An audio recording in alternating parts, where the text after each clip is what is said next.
చాలా మళ్ళా చెప్పమ్మా వీళ్ళందరినీ పెంచిగా చేసినారు మమ్మల్ని. రెండు కన్నుల మనిషి బ్రతుకును గుండె కన్నుతో చూడరా. మేము అంతమంది 5గురు ఉండి కూడా మేము దిక్కులేని పక్షుల్లాగా ఉండాలని అన్న ఆశ్రమంలో.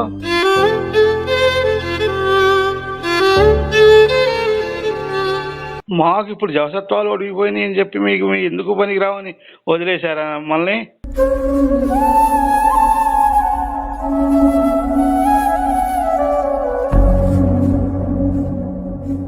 మీ ఇంట్లో నువ్వు కుక్కలు పెంచుకుంటున్నావు, కుక్కలు పెంచుకున్న దానికి అయ్యే ఖర్చు కూడా మాకు అవ్వదు కదా నాన్న, చెదో ముద్ద పెట్టడానికి.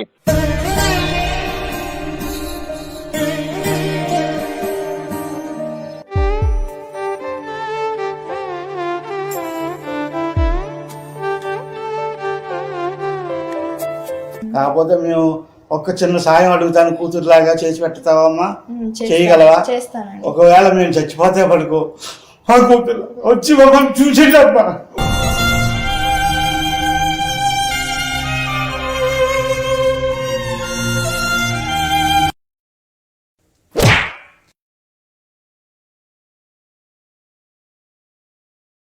చెప్పండి మీ పేర్లు. మా పేరు వచ్చి నాగేశ్వరరావు అమ్మ, ఆవిడ పేరు వచ్చి సూర్యకుమారి గారు. ఓకే సార్, మీరు ఎలా వచ్చారు అసలు? మీకు యూట్యూబ్స్ అంటూ ఫోన్లు అంటే తెలియదు కదా, ఎలా వచ్చారు మా ఛానల్కి మీరు? ఒక ఫ్రెండ్ చెప్తే వచ్చామమ్మా. ఓకే, మీకు తెలిసిన వ్యక్తియా? మా స్నేహితులు ఉంటారు, పరిచయం అయ్యారు. వాళ్ళు వచ్చి చెప్తే ఇలాగా ఛానల్ చెప్పండి, మీ వాళ్ళు ఏమన్నా కలుస్తారేమో, దగ్గర తీసుకుంటారేమో అని చెప్తే వచ్చామమ్మా. అంటే ఏం చెప్పాలని వచ్చారు? ఎవరికి ఏం చెప్పాలని వచ్చారు? మాకు 3 కొడుకులమ్మా, ఇద్దరు కూతుళ్ళమ్మా. ఈ 5గురికి చిన్నప్పటి నుంచి పెంచి పెద్ద చేసాం కానీ మమ్మల్ని చూసింది చేసింది.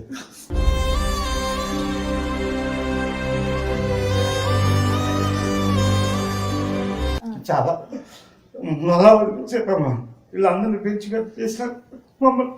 రెండు కన్నుల మనిషి బ్రతుకును గుండె కన్నుతో చూడరా. వదిలేశారమ్మా. ఓల్డ్ ఏజ్ హోమ్ లో ఉంటున్నాము మేము.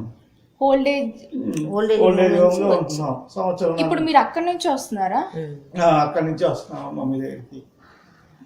మీ ఛానల్ వల్ల మాకు ఏమన్నా హెల్ప్ అవుతుంది అన్న ఉద్దేశంతో వచ్చామమ్మా. ఓకే, అంటే ఎన్ని సంవత్సరాలు అవుతుంది మిమ్మల్ని వదిలేసి మీ పిల్లలు? 2 years అవుతుందమ్మా.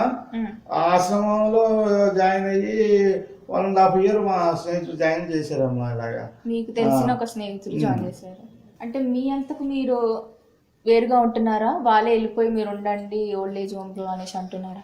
లేదమ్మా, ఇంత ముందు వాళ్ళకి ఆశ పనిచేసిన తర్వాత వాళ్ళ పిల్లల్ని కూడా మా దగ్గరికి రానివ్వట్లేదు. తాతయ్య తగ్గుతున్నాడు, వెళ్ళబాకండి, వాళ్ళ దగ్గరికి వెళ్ళబాకండి, ఏ రోగాలు వచ్చినాయో ఏంటో అని చెప్పేసి ఆ పిల్లలకి చెప్పడం, ఆ పిల్లల్ని మా దగ్గరికి రానివ్వకపోవడం ఏంటి.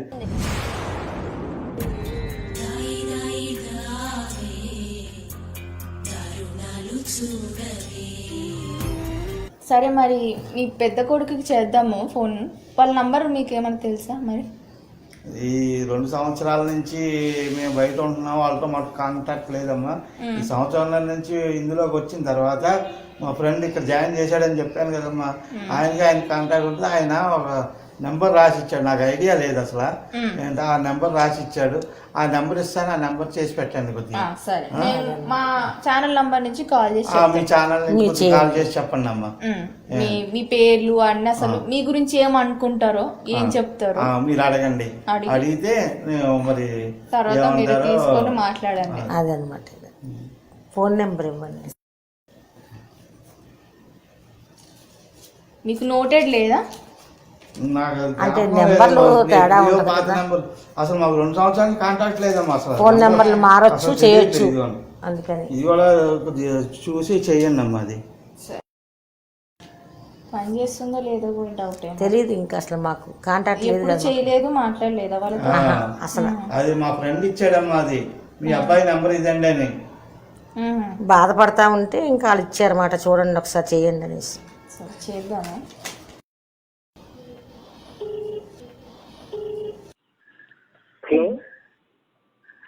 హలో, హలో చెప్పండి. కరుణ్ గారు మాట్లాడుతున్నారండి? అవునండి. అది మేము ఒక యూట్యూబ్ ఛానల్ నుంచి కాల్ చేస్తున్నామండి, సునీతతో మస్తీ అనే ఛానల్ నుంచి. చెప్పండి. ఫ్రీగా ఉన్నారు? ఒక 5 minutes మీతో మాట్లాడాలి, ఒక 5 నిమిషాలు. సరే చెప్పండి మేడం. మేము మీ ఛానల్ వాళ్ళందరం ఒక ఓల్డ్ ఏజ్ హోమ్కి వచ్చామండి. చెప్పండి. అక్కడ మీ పేరెంట్స్ ఉంటున్నారంట కదా, మీకు తెలుసా? తెలుసండి. తెలుసా? ఓకే. ఎన్ని సంవత్సరాలు అవుతుందండి వాళ్ళు అక్కడ ఉండగా? మేము ఒక 1 year ఉంటే ఏమో ఉంటుందండి. మరి ఎందుకు ఉంటున్నారు మీ పేరెంట్స్ దూరంగా? వాళ్ళని మీరు మీకెందుకు చెప్పాలి? మీరెవరు అసలు? లేదండి, మేము మీ పేరెంట్స్ దగ్గరనే ఉన్నాము. వాళ్ళు ఇగో మా అబ్బాయి నంబర్ ఇది, ఇన్ని సంవత్సరాలు మేము ఇక్కడ ఉంటున్నాము, మమ్మల్ని వదిలేశారు అని బాధతో వాళ్ళు మీ నంబర్ ఇచ్చారు. మేము కనుక్కుంటున్నాం అసలు ఎందుకు వాళ్ళని వదిలేశారు మీరు. మీరు చెప్తే ఏం చేస్తారు అని. మీకు చెప్పే బాధ్యత లేదా? అంటే మీ పేరెంట్స్ కాదా వాళ్ళు? మా పేరెంట్సే కానీ మీరు సరే మీకు చెప్తే మీరు సొల్యూషన్ చేస్తారా? మీరు ఏం చేస్తారు? మేము చేస్తాం, మా ప్రయత్నం ఏదో మేము చేస్తాం, అది మా రెస్పాన్సిబిలిటీ. మేము తీసుకునే చర్యలు మేము తీసుకుంటున్నాము. అదే ఏం చేస్తారో చెప్తే మేము చెప్తాం. మీకు ఎందుకు చెప్పాలి? మీరు ఏమన్నా చెప్పండి, మీకు ఎందుకు చెప్పాలి? మీరు మీ తల్లిదండ్రులు ఎందుకు పట్టించుకుంటలేదండి? మీరు పట్టించుకోవట్లేదని ఎవరు చెప్పారు మీకు? మరి పట్టించుకోవట్లేదని ఎవరు చెప్పవసరం లేదు, వాళ్ళు ఇక్కడ ఉన్నారంటేనే అర్థమైపోతుంది కదా. అది ఉంచితే పట్టించుకోవట్లేదు అర్థమా? డబ్బులు ఇస్తున్నారు, ఏమి డబ్బులు ఇస్తున్నారు అంటే వాళ్ళు మీకు ఏమైనా జీతంగా పనిచేస్తారు ఇన్ని రోజులు? జీతానికి అంటలేము, ఇక్కడ మా దగ్గర ఉండడం కొంచెం ఇబ్బంది ఉంది కాబట్టి అక్కడ ఉంచాం వాళ్ళని. సరే, హలో మాట్లాడతారంట, మాట్లాడండి. మా అమ్మ వాళ్ళతో? మీ అమ్మ వాళ్ళతోనే, మిమ్మల్ని కని పెంచా చూడు వాళ్ళతోనే.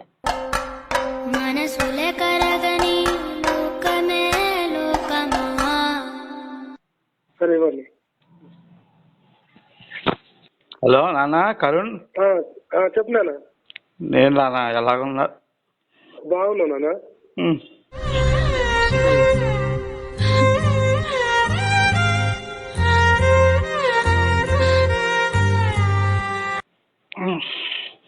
ఈ యూట్యూబ్ ఛానల్ వాళ్ళు మీతో మాట్లాడిస్తానంటే నీతోటి అని చెప్పేసి ఏమన్నా.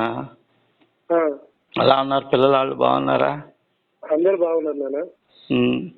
మేము ఇక్కడ ఉండిపోతున్నాం నాన్న.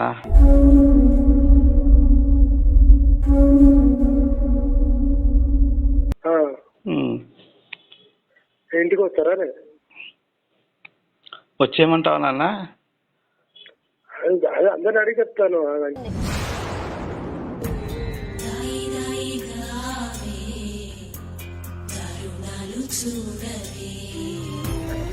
ఎందుకులే, ఇష్టం ఉంది తీసుకోవద్దా? అమ్మా నేను రావటం నీకు ఇష్టం లేదా? ఇష్టం ఉంది. మరి నాన్న మమ్మల్ని అలాగ వదిలేశారు?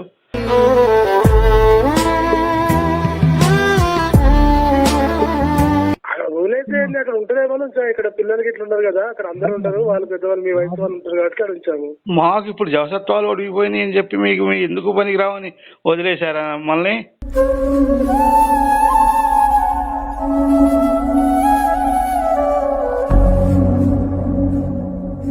అలా కాదు నాన్న, అక్కడ మీ వయసు వాళ్ళు ఉంటారు, కొంచెం వాళ్ళతో అయితే ఫ్రీగా ఉంటారని అక్కడ ఉంచాము. 3 కొడుకులు ఉండి 2 ఆడపిల్లలు ఉండి మమ్మల్ని ఇట్లా అనాథలుగా వదిలేయటం మీకు ఏమన్నా భావ్యమా?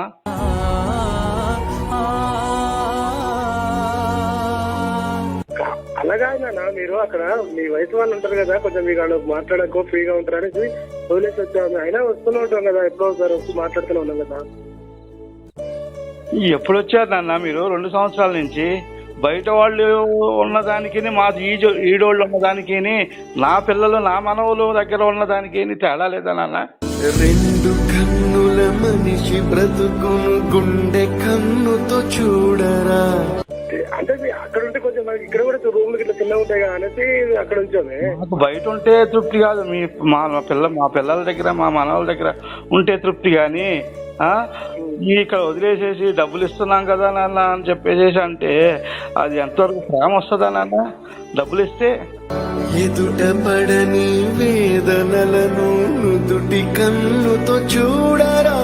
అట్లా అలా కాదు నాన్న, ఇప్పుడు మీరు అడిగితే నేను సంతోషం ఉంటారని ఉంచాము, మీరు ఇప్పుడు అట్లా అంటారు. మరి చిన్నోడి దగ్గరికి నువ్వేమో చిన్నోడి దగ్గరికి ఫోన్ చేస్తే వాళ్ళకి 2 సంవత్సరాల కిందట మాకు సంబంధం లేదు, నా పెద్దోడి దగ్గరికి వెళ్ళాను అంటాడు వాడు. మూడో వాడికి చేస్తేనేమో నువ్వు మీ పెద్దన్నయ్య ఉన్నాడు కదా వాడి దగ్గరికి వెళ్ళండి అని అంటాడు.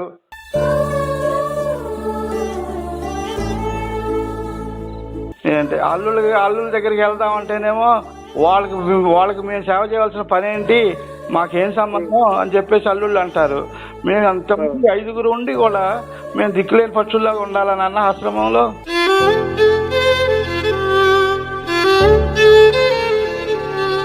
అలా కాదే, మీరు ఆడు ఉండదనే కదా ఉంచాం, మీ అందరూ అప్పుడు మాట్లాడుకునే కదా అందరూ చెప్పి ఉంటుంది, ఆడు ఉంటున్నట్టుగా వచ్చేసి వచ్చింది. ఇప్పుడు మీరు అందరితో మాట్లాడి వస్తే మీరు 5గురు మాట్లాడుకొని 5గురు దగ్గర మేము ఉండటానికి అల్లుళ్ళు కాబట్టి వాళ్ళు ఇష్టమైతే ఉంచుకుంటారు, లేకపోతే లేదు. 3 కొడుకులు ఉన్నారు. 3 సంవత్సరాల్లో 3 4 12 నెలలు చూసుకుంటే మాకు జీవితం వెళ్ళిపోతుంది కదా నాన్న.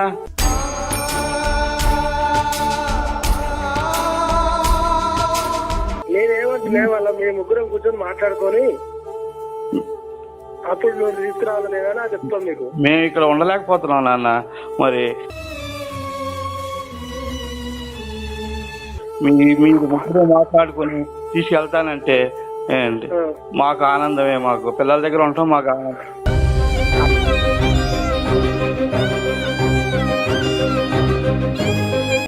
నాన్న ఇప్పుడున్న పరిస్థితులు నాదే కష్టం, నాకే ఇల్లు గడవట్లేదు, పిల్లలకు స్కూల్ ఫీజులు అవి సరిపోవట్లేదు. ఇప్పుడైతే నా పరిస్థితి బాగాలేదు నాన్న.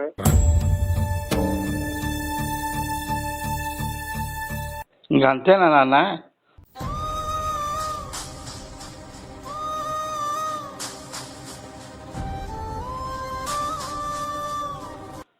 మరి ఇప్పుడు నా పరిస్థితి బాగాలేదే, నా పరిస్థితి బాగాలేదు ఏం చెప్పి చెప్పు. నాకు సరిగా సాలరీలు వస్తున్నావు, ఏం లేదు, ఇల్లు కట్టడం నాకు చాలా కష్టంగా ఉంది. ఈ టైంలో మీకు ఫోన్ చేసి ఇట్లా మాట్లాడుతున్నా ఏం చెప్పను?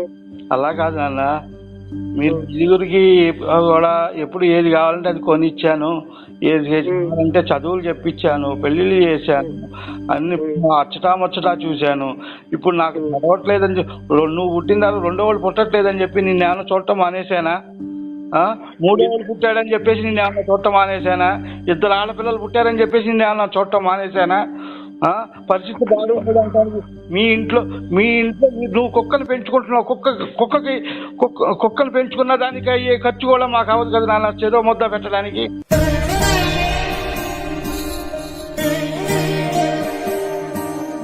అట్లా కాదే, ఇప్పుడు సరే మీరు తీసుకొచ్చుకున్నా కాదు, తీసుకొచ్చి మేము చూసుకోవాలి కదా. మీ మెడికల్స్ కి హాస్పిటల్కి అన్నిటికి నా దగ్గర డబ్బులు వెళ్ళాలి కదా, ఎంత తీసుకొచ్చుకుంటాను. నా పరిస్థితి బాగాలేదని నేను చెప్తుంటే నువ్వు అన్ని చెప్తున్నావు. అవును నాన్న, మీరు 3 ఆలోచించుకుని చెప్పండి పోనీ ఏం చెప్తారు. సరే తమ్ముతో మాట్లాడి వాళ్ళందరితో చెప్తాను, నేను అడిగి తెలుసుకొని చెప్తాను నీకు. నువ్వు పెద్ద చిన్నోడితోటి 3వ మాట్లాడి నాకు చెప్పు. సరే గారు, నేను ఈ 2 నా చిన్న తమ్ముడితోటి చిన్న తమ్ముతోటి పెద్ద తమ్ముతోటి చెప్పి మాట్లాడి ఈ 2 రోజులు అయితే కదా నీకు చెప్తలేదన్నా, వచ్చేసి లేదు 2 రోజుల తర్వాత నేను అక్కడికన్నా వస్తాను. అలాగే నాన్న, నీ పిలుపు కోసం ఎదురు చూస్తుంటాం.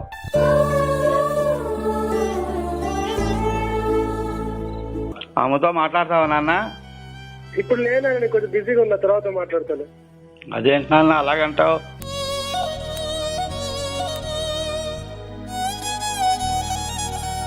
పని మీద ఉన్నానే, పని చేస్తా కదా ఆఫీస్ లో ఊరుకుంటారా? సరే నాన్న, మాట్లాడక చాలా నాలుగు మాట్లాడు.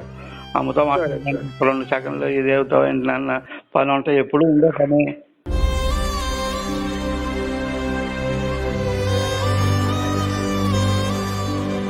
సరే నాన్న, ఇప్పుడు మా సార్ చూస్తాడు, తర్వాత ఫోన్ చేస్తా, తర్వాత మాట్లాడతాను. సరే నాన్న, నీ ఇష్టం. Okay okay. పరమేశ్వర చూడరా ఎటు చూడరా. వాళ్ళకి ఇష్టం లేదు అన్నిసార్లు ఫోన్ చేయించి మాట్లాడటం అనవసరం. తను ఇప్పుడు కూడా తన మనసు కరగట్లేదు చూడు ఇన్ని సంవత్సరాల తర్వాత. అసలు వాళ్ళు మీకు ఫోన్ చేసి ఎక్కడున్నా నాన్న, మనం ఎలా ఉన్నావు? జనాలకి ఇది మనం మెసేజ్ అందివ్వాలన్నమాట, ఇట్లా ఉన్నారు పిల్లలు అనేసి. మీరు ఒక ఏదో చిన్న, మీరు ముందే అన్నారు కూడా ఏదో డౌట్ఫుల్ గా సర్లే చూద్దాం. నమ్మకం లేదని చెప్పా కదా నేను, ఉమ్, మాట్లాడతారని నమ్మకం లేదని చెప్పా. ఉమ్. అర్థమవుతుంది. అదే like ఈ అమ్మతో మాట్లాడతారు అన్నప్పుడు కూడా తనకి వాడికి అసలు తల్లితో మాట్లాడతాకే ఇంట్రెస్ట్ లేదు. ఉమ్, అదే అర్థమవుతుంది. అప్పటికే మీరు అన్నారు ఏదో. ముందే చెప్పా మాట్లాడటం వేస్ట్ అని ముందే చెప్పా. మరి చిన్న కొడుకు చేద్దామా పోనీ? వద్దు. ఒక్కడై రావడం ఒక్కడై పోవడం. మరి ఇంకా ఇలాగే ఉంటాను అనుకుంటున్నారు అయితే? అంతేనా, మేము ఇక్కడ మీ ఈ చర్మాంకంలో మేము ఈ వృద్ధాశ్రమంలో ఉండటమే బెటర్ అనిపిస్తుందమ్మా. మరి ఏమైనా చెప్పాలనుకుంటున్నారా మా వ్యూవర్స్ కి? ఏముందమ్మా సమాజం చెప్పడానికి ఏముందమ్మా, ఇంకా మాలాగే కావద్దు, మాలాగే పిల్లలకి ఆస్తులు అవి ముందుగానే రాసివ్వద్దు. మీరున్నంత వరకు మేము మీకు రాసి ఆస్తులు ఇచ్చేసేసి చాలా ఇబ్బంది పడుతున్నాం. ఏంటి మాకు తినడానికి లేక చేయక స్నేహితుడు తీసుకొస్తాయి దగ్గర నుంచి అయినా ఇప్పుడున్న వాళ్ళు, ఇప్పుడున్న దంపతులు ఎవరైనా సరే పిల్లలు ఉన్నా చేసినా వాళ్ళకి ఆశ మడుగు ముందుగా పంచి ఇవ్వకండి. మీ తదనంతరం వాళ్ళకి చెందేలాగా ఇవ్వండి, రాయండి. మీరు చచ్చిపోయిన తర్వాత మీ తలగొరుగు పెట్టడం కోసమైనా సరే, ఆశ కోసమైనా సరే వాళ్ళు ఆ తలగొరుగు పెట్టి మీరు చేస్తారు. మీ సమాజానికి నేను చెప్పాల్సింది ఏంటంటే, మాలాగా మీరు ఎవరో కూడా ముందుగా పిల్లలకి ఆశ రాసివ్వద్దు, మాలాగా అవ్వద్దు. మరణమనేది ఖాయమని మిగిలెను కీర్తి ఖాయమని. సో నన్ను ఒక కూతురులా భావించి ఒక సహాయాన్ని అందుకోండి. వద్దమ్మా, మేము తీసుకోము. నేనేదో మీకు సహాయం అన్నట్టు కాదు, ఒక కూతురు, మీరు నాకు ఒక తండ్రి అమ్మ అన్నట్టుగా నేను ఇప్పటిదాకా మాకు మంచి చేయాలని తీసుకొచ్చారు మమ్మల్ని ఇక్కడికి. నేను ఎప్పుడు ఇలాగ ఎవరిని ఇలా బాధ పెట్టి పంపించలేదు. మా ఛానల్ ద్వారా కాస్త మా పిల్లలతో మాట్లాడించే అవకాశం కల్పించారు. అదే మా ₹1,00,00,000 అమ్మా. ఇది నేను మీ కూతురు అనుకుని తీసుకోండి. నేను ఎప్పుడు ఎవరి దగ్గర తీసుకోలేదమ్మా, నేను ఇచ్చే చెయ్య కానీ నేను తీసుకోలేదమ్మా. నువ్వు నా కూతురు అనుకుని నువ్వు గాజులు కొనుక్కోమ్మా. అయ్యో అలా అనకండి, తీసుకోండి. లేదమ్మా, వద్దమ్మా, నువ్వే ఉంచుకోమ్మా. వద్దమ్మా, నేను ఎవరి దగ్గర తీసుకోలేమ్మా.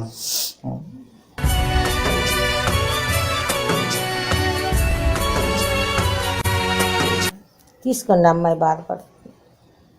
ఏం చేసుకుంటాం మనం ఈ వృద్ధాశ్రమంలో? తలా పండన కొనేస్తా, అమ్మాయి పేరు ఇచ్చిస్తాను.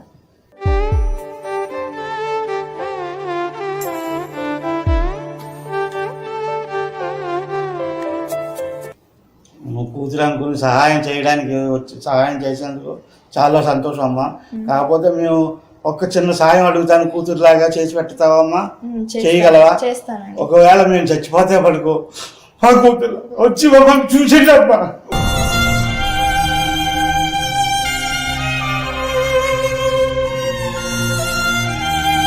నేను ఉంటాను కదా, పక్కా ఉంటాను మీకోసం. ఎటువంటి సహాయం అయినా నేను చేస్తాను.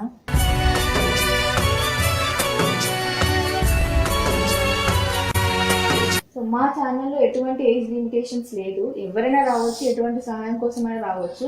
సో మీ ప్రాబ్లం ఏదైనా ఉన్నా ఎవరికైనా షేర్ చేసుకోవాలంటే మీరు కూడా రండి. కింద మేము డిస్క్రిప్షన్లో మా కాంటాక్ట్ నెంబర్స్ పెట్టాము, డీటెయిల్స్ పెట్టాము, వచ్చి పార్టిసిపేట్ చేయండి. అండ్ చాలామంది సపోర్ట్ చేస్తున్నారు కానీ సబ్స్క్రైబ్ చేయట్లేదు. సబ్స్క్రైబ్ చేసి బెల్ ఐకాన్ మాత్రం కొట్టడం అస్సలు మర్చిపోకండి. And keep watching. Thank you so much.